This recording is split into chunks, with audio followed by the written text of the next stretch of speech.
Приветствую. Давай посмотрим важные события ближайших дней.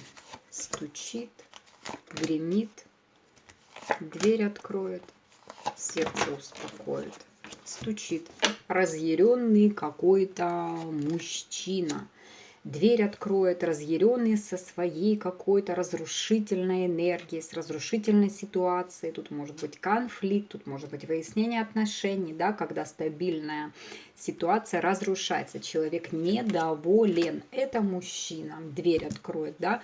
То есть к вам может прийти мужчина со своей башней, да, со своим негодованием, со своими претензиями и с конфликтами. Сердце успокоит, то есть вы остаетесь в своем ресурсе, вы остаетесь в своих интересах и наслаждаетесь своей жизнью.